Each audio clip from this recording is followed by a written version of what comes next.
Damn, you can hear that train fucking it up. That's the train coming out from, I want to say Longwood, but this is Longfellow Playground. And, you know, I'm always looking for something to skate. So the first thing I saw was these right here. Now, these are usually at like no more than 18 inches high off the ground. So they're usually pretty easy to skate. But I've never seen them this high. So I'm in my head, I'm going, that'd be sick to skate these like they were a regular rail. So I'm like scouting the spot. And then I come across a playground, like a makeshift playground, where it's still hard ground and there's a water fountain here. And you don't see these things combined a lot, but when I talk about skate park design, a lot of what I'm referring to is basically taking children's playgrounds, right? I feel like even basketball courts, tennis courts, I feel like everything that I'm seeing happening in New York City playgrounds, right? From something as simple as this, if you can see this here, it says learning Braille. Right? It's interactive. You can move things, you can push things, and you can go 12, you can tell time, right? There's things for you to physically move, touch, feel. So when I see this, you gotta take a break once they start blasting music like that. And you might have to bust a move. I could bust some bachata to this, but either way, the point is simply that I get a lot of inspiration from children's playgrounds, parks department, and some housing, right? But I came across this beautiful concrete ledge that stands at, I want to say just about, maybe a little higher than 36 inches. But the fact of the matter is that it's a rounded concrete ledge and it doesn't look like it needs a ton of sanding. It looks like it needs maybe one small pass of a rub brick. But more than that, honestly, this is the type of ledge, even though it's rough, you can probably just wax it and go for the goal. And what I love is that it's not padded, right? It's not padded, but it's also a combination water fountain mixed with the playground. And again, the playground to me, these aesthetics in the playground, the interactive learning functions and features, though it's only been seen in New York City playgrounds, I feel like it's time to start expanding that to the tennis courts, to the basketball courts. You know, the same way how you have the gym infrastructure where there's instructions on what workouts and exercises and stretches to do. I think that should apply to all parts of Parks Department.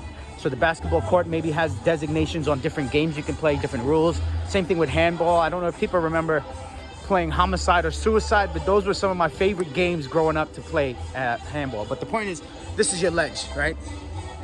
You don't have a great approach this way. I mean, actually, no, you do have a great fucking approach. Look. Right? And then the other side is you have a lot of room and you just have to hit it here. Meaning, I guess if you can jump high enough, you can jump right over this portion here. But what I love about it is that it's not a sharp angle and it's a pretty wide arc, right? So if you look at it from here to there, right? Like, look at the circle in the middle.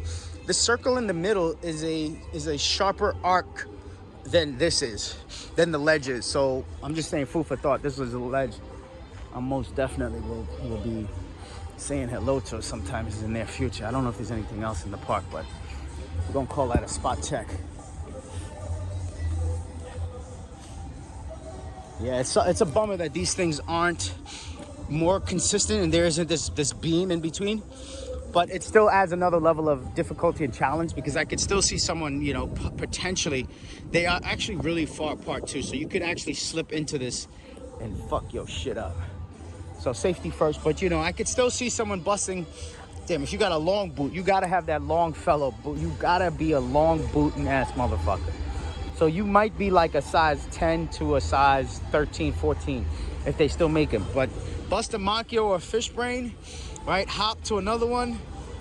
That might be all you could really get out of here and still be content and safe. And then you gotta love tic-tac-toe, right? It's all these little things that give children a chance to play and grow and socialize and learn certain types of skills that I think if it were implemented in skate parks, like skate park etiquette, basketball etiquette, you know, a lot of kids I realize don't know how to speak to one another, don't know how to deal with each other, don't know how to deal with emotions. So I think having things that they can, basically topics of conversation, talking points, learning points, I think all of that's really great. And I would really like to see a future where the parks are inclusive in that regard. Same with ADA and handicap issues and wheelchair-bound individuals, where they roll in, where someone on a wheelchair or a mobile device or whatever type of e-mobility thing they're on, whether it's an electric unicycle or the one wheel or all of these branded products, they can come in and they can feel welcome at the skate park, you know?